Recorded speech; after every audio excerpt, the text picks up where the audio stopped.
बिस्मिल्लाहिर्रहमानिर्रहीम। अस्सलाम वालेकुम नादरीन, आप यूट्यूब चैनल देख रहे हैं। मैं इमरान ख़ान हूँ। देखिए, ये तो कंफर्म हो गया नादरीन के पाकिस्तान में जो हुकूमत बनाई जा रही है वो मुस्लिम लीग नून की और MQM की हुकूमत बनाई जा रही है। ये है वफाकी हुकूमत। सिंध जो है वो पीपल्स पार्टी दोबारा लेने में कामयाब हो गई है और पंजाब में बहुत शदीद धांधली के बाद मरीम नवाज़ की हुकूमत बनाई जा रही है। यानी नवाज शरीफ साहब अपनी बेटी को लॉन्च करने में कामयाब हो गए। खैबर पख्तूनख्वा में तमाम तर तरीक़ों के बावजूद पाकिस्तान तहरीक-ए-इंसाफ को धांधली के बावजूद भी शिकस्त नहीं हो सकी और वहाँ पे हुकूमत बन रही है तहरीक-ए-इंसाफ की। जबकि बलूचिस्तान के अंदर जो हुकूमत बनने जा रही है वो पीपल्स पार्टी की हुकूमत है। ये चीज़ें क्लियर हो गई हैं। अगर तो इंसाफ हुआ, अदालतों ने फॉर्म 45 के मुताबिक फ़ैसले देना शुरू किए और हकीकी नताइज की तरफ गए तो फिर तो पाकिस्तान में हुकूमत 3 जगहों पे यानी 2 सूबों में और वफाक में पाकिस्तान तहरीक-ए-इंसाफ की बड़े आराम से बन जाएगी। यानी पंजाब में हुकूमत बन जाएगी, खैबर पख्तूनख्वा में हुकूमत बन जाएगी और वफाकी हुकूमत पाकिस्तान तहरीक-ए-इंसाफ की बन जाएगी और इंडिपेंडेंटली बन जाएगी। किसी की मदद की भी ज़रूरत नहीं होगी। वो लोग जो सख्त नाक़िद हैं पाकिस्तान तहरीक-ए-इंसाफ के या शदीद तरीन मुखालिफ हैं इमरान खान के, वो भी ये बात बार बार कहते हैं कि जो कामयाबी है इस वक्त वो इमरान खान साहब को मिली है। और बहुत ज़्यादा भी जब वो मार्जिन क्रिएट करते हैं तब भी वो कहते हैं कि 25 सीटें या 30 सीटें ऐसी हैं जो इमरान खान को मिलनी चाहिए। यानी कुछ लोग कहते हैं कि 125 तक जीते हैं, कुछ कहते हैं 120 तक जीते हैं। ये वो लोग हैं जो इमरान खान के शदीद नाकदीन में शामिल हैं। और जो लोग हक़ाइक़ के मुताबिक बात कर रहे हैं वो वही बात कर रहे हैं जो फॉर्म 45 के अंदर लिखी है। और वो तो 150 से ज़ायद सीटें पाकिस्तान तहरीक-ए-इंसाफ की बनती हैं। पाकिस्तान तहरीक-ए-इंसाफ का जो अपना क्लेम है वो 179 सीट्स का है, जो फॉर्म 45 के मुताबिक पहली रात जिस दिन इलेक्शन हुआ था 8 फरवरी की रात को जो मैंने वीलॉग लेट नाइट किया था उसमें मैंने आपको बताया था कि रात के 11 बज चुके हैं और अब तक के जो नताइज हैं उनके मुताबिक फॉर्म 45 पे जो नताइज आ रहे हैं उनके मुताबिक 179 नशिस्तें पाकिस्तान तहरीक-ए-इंसाफ जीत रही है। लेकिन उसके बाद फिर नताइज आने का सिलसिला बंद हो गया और फिर जो कुछ भी हुआ वो आपके सामने है।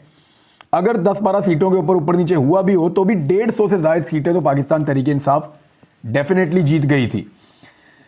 अब तहरीक-ए-इंसाफ को जो लोग मार्जिन दे रहे हैं या जो लोग इमरान खान के सख्त मुखालिफिन होने के बावजूद कह रहे हैं कि 125 सीटें इमरान खान जीत गए हैं, 120 सीटें इमरान खान या 130 सीटें इमरान खान जीत गए हैं, वो जानबूझकर ऐसा कह रहे हैं क्योंकि इतनी सीटों के साथ अगर मखसूस नशिस्तें मिला भी दी जाएँ तो भी इमरान खान साहब को सादा अक्सरियत नहीं मिलेगी।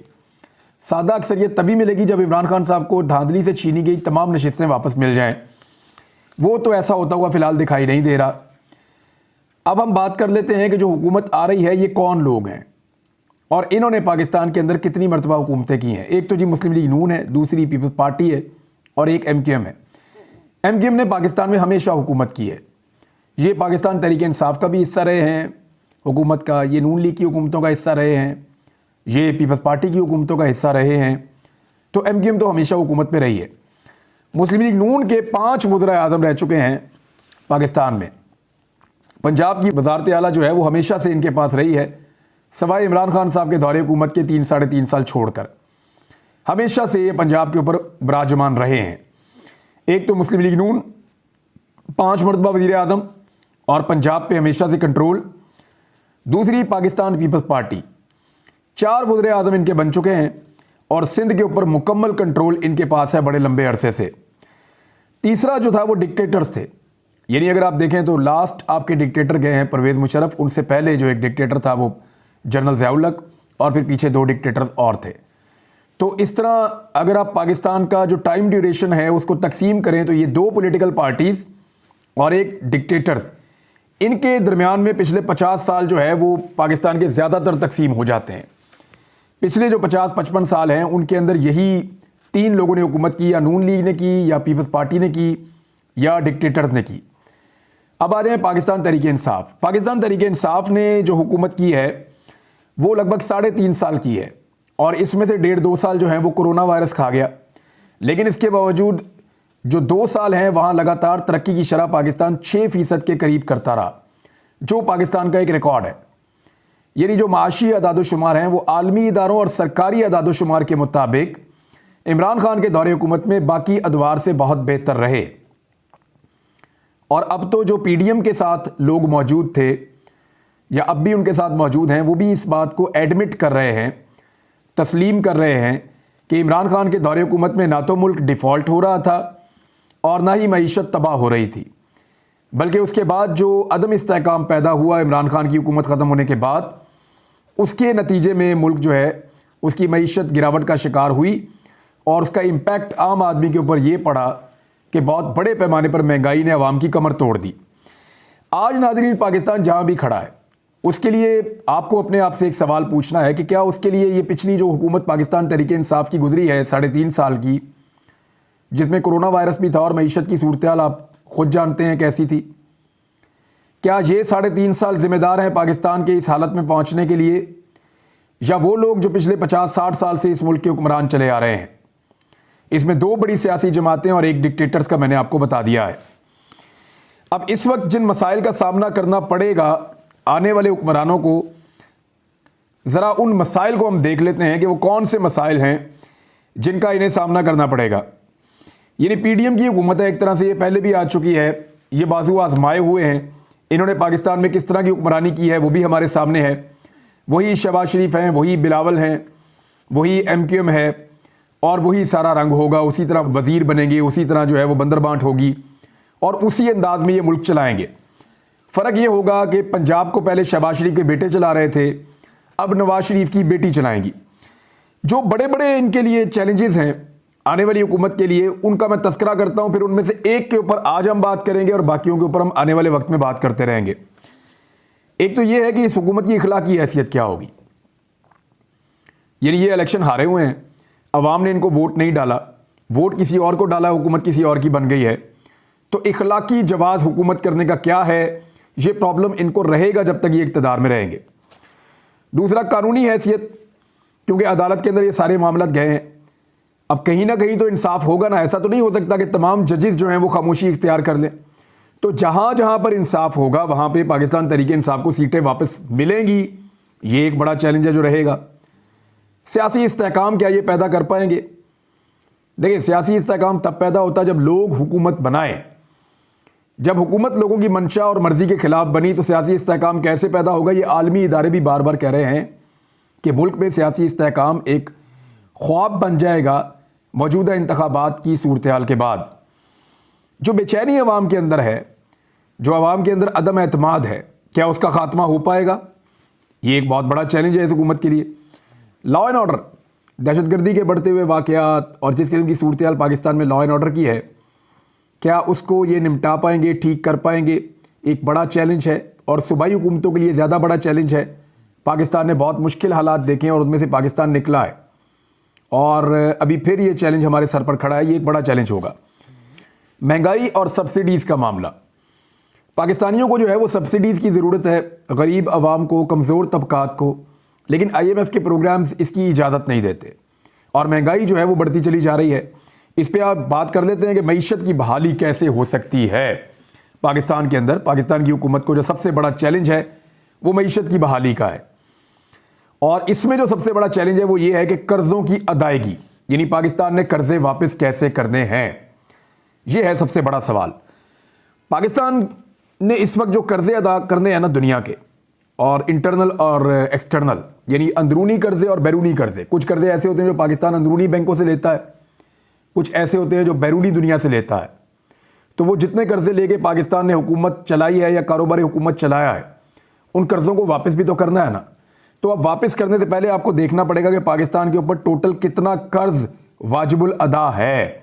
ये फिगर्स मैं आपके सामने रखने वाला हूँ। कर्ज़ों पर जो सूद की अदायगी है ना, सिर्फ वो GDP के लिहाज से इस वक्त मुल्क की बुलंद तरीन सतह पे है।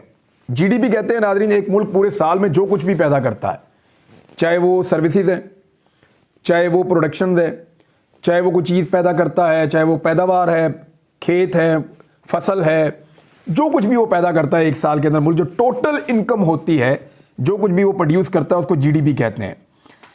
अब जो GDP के लिहाज से कर्ज़ों की अदायगी है, उसके ऊपर जो सूद पड़ रहा है पाकिस्तान को, उसकी अदायगी इस वक्त बुलंद तरीन सतह पे है। इतनी बुलंद माजी में कभी नहीं थी। और ये मैं नहीं कह रहा, ये ब्लूमबर्ग की रिपोर्ट कह रही है। ये एक अमरीकी इदारा है ब्लूमबर्ग, और वो रेटिंग्स के ऊपर काम करता है, मईशत के ऊपर उसके बड़े मुस्तनद आर्टिकल्स होते हैं और उनकी रिसर्च होती है। वो ये कह रहा है कि पाकिस्तान के अंदर जो सियासी अदम इस्तेहकाम है, उसके खदशात मौजूदा इंतखाबात के बाद काफ़ी बढ़ गए हैं और इससे मुल्क की मईशत मुतासिर हो जाएगी। और अगर मुल्क की मईशत मुतासिर हुई मजीद तो फिर पाकिस्तान कर्जे वापस नहीं कर पाएगा। 31 दिसंबर 2023 तक जो स्टेट बैंक ऑफ पाकिस्तान की तफसीलात हैं वो क्या बताती हैं कर्ज़ों के बारे में, वो ये बताती हैं कि 65,199 अरब रुपए का अंदरूनी और बैरूनी कर्जा पाकिस्तान ने देना है। 65,199 अरब रुपए का कर्जा पाकिस्तान ने देना है। गुज़िश्ता जो साल गुजरा है पाकिस्तान का, इसमें जो पाकिस्तान ने कर्ज हासिल किया है वो 14,000 अरब रुपए का है। यह 27% बनता है टोटल कर्ज का।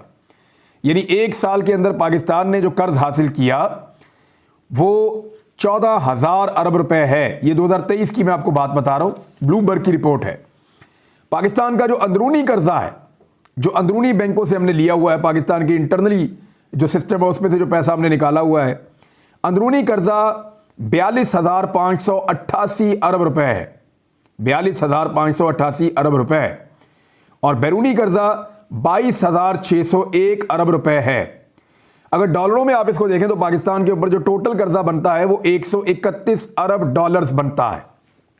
आपको याद है 1 अरब डॉलर के लिए, 2 अरब डॉलर के लिए पाकिस्तान कैसे कैसे पाकिस्तान जो है वो कोशिशें करता रहा है। सऊदी अरब की, यूएई की, जो आलमी सतह पे कमर्शियल बैंक्स हैं उनकी, चाइना की, अमेरिका की, हमें कितने पापड़ बेलने पड़ते हैं 1 से 1.5 अरब, 2 अरब, 3 अरब तक जाने के लिए।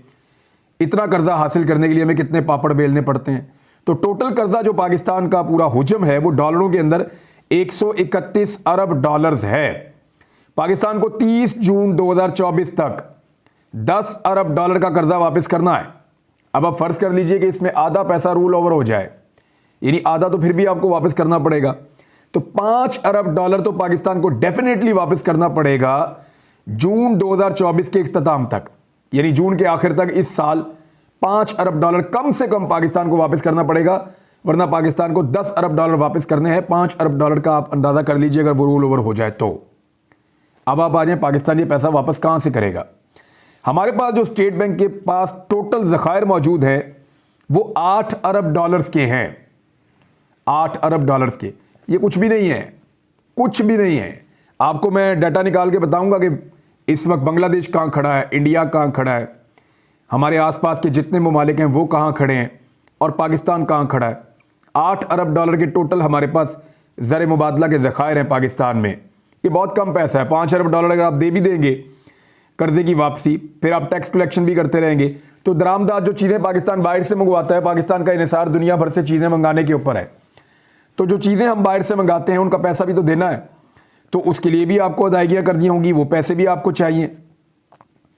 टाटा इंडिया की एक बहुत बड़ी कंपनी है, उसने जो अपना डाटा जारी किया है उस डाटा के मुताबिक जो टाटा कंपनी है उसके जो एसेट्स हैं या टाटा कंपनी की जो इनकम है या जो उनके पास पैसा है वो पाकिस्तान के टोटल जीडीपी से बढ़ गया है। यानी पूरा पाकिस्तान मिलकर, ये 24 करोड़ का मुल्क है, ये सब पाकिस्तान मिलकर इतना नहीं कमा पाता जितनी अकेली टाटा कंपनी जो है वो पैसा प्रोड्यूस कर रही है। ये जी पाकिस्तान की सूरत-ए-हाल हो गई है। अब क्या ये सारी सूरत-ए-हाल 3-3.5 साल में इमरान खान ने की है, जिसके 2 साल कोरोना वायरस खा गया?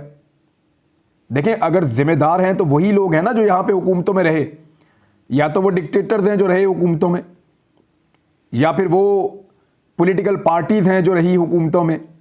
तो यहां पे तो पीपल्स पार्टी, पीएमएल-एन और डिक्टेटर्स, ये 3 ही नाम आते हैं।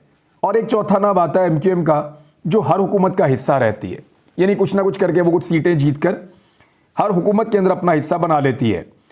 अब पाकिस्तान पीपल्स पार्टी और पीएमएल-एन, अगर दोनों का आप मंशूर पढ़ें और उसको आप देखें तो उन दोनों के मंशूर में कर्जों के मसले को हल करने के लिए कोई भी पायदार तजावीज़ मौजूद नहीं है। यानी इन दोनों ने कर्जों के मसले के हल की तरफ ज़्यादा तवज्जो नहीं दी। अब कर्जे वापस कैसे करने हैं और पाकिस्तान के सिस्टम को कैसे चलाना है, ये एक सबसे बड़ा चैलेंज होगा आने वाले दिनों में इस हुकूमत के लिए। जब कर्जे आपके बढ़ जाते हैं ना तो उसका नुकसान क्या होता है, पहले ये देख लें कि आम आदमी को उसका क्या नुकसान है। नंबर 1, कर्जे बढ़ेंगे, आपने कर्जे वापस करने हैं या आपने मुल्क में तरक्याती काम करने हैं। आप करते ये हैं कि तरक्याती कामों को ब्रेक लगाते हैं और आप कर्जे वापस करते हैं। जब आप तरक्याती कामों को ब्रेक लगाते हैं तो आपके मुल्क के अंदर बेरोजगारी के अंदर इजाफा होता है, आबादी बढ़ रही है और बेरोजगारी में इजाफा हो रहा है। फिर रुपए की कदर भी कम होती है, रुपए की कदर कम होने से महंगाई भी बढ़ती है और इससे एक ओवरऑल इंपैक्ट आता है बहुत बड़ा मुल्क के अंदर, जिससे आम आदमी मुतासिर हो जाता है। देखिए इस वक्त पाकिस्तान में जो महंगाई की शरह है, इमरान खान के दौरे में 12%, 11%, 13% मैक्सिमम महंगाई ये थी और उस वक्त ये समझा जाता था कि महंगाई जो है वो बहुत ज़्यादा उरूज पर है, इसे कम होना चाहिए। तो अभी भी शहबाज शरीफ साहब के दौरे हुकूमत में जो महंगाई थी वो पहुंच गई थी 40% के करीब और अभी भी 28% से ज़्यादा है। इस वक्त भी पाकिस्तान में जो महंगाई है वो 28% से ज़्यादा है। तो आने वाली हुकूमत के लिए सबसे बड़ा चैलेंज जो है वो मईशत है।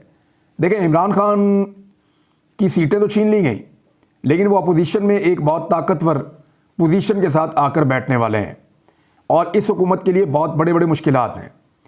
जो कांटे इन्होंने बोए हैं वो फसल इन्हें खुद कांटों की काटनी पड़ेगी। जो कुछ भी इस मुल्क की मईशत के साथ पीपल्स पार्टी, PMLN और MKM और दीगर जमातों ने मिलकर किया, उसका खुमियाजा अब इन्हीं जमातों को भुगतना पड़ेगा। अब अवाम जाने और ये जमातें जाने। मैं डाटा आपके साथ शेयर करता रहूँगा, चीज़ें हम आपको बताते रहेंगे। पाकिस्तान का भला होगा वो भी आपको बताएंगे और अगर कोई गलत फैसला होगा तो वो भी आपको बताएंगे। कुछ और चीज़ें भी आपके साथ शेयर करूँगा, लेकिन इस वीलॉग में यहाँ तक के लिए इतना ही। अपना ख्याल रखिएगा, अपने इस चैनल का भी। अल्लाह हाफ़िज़।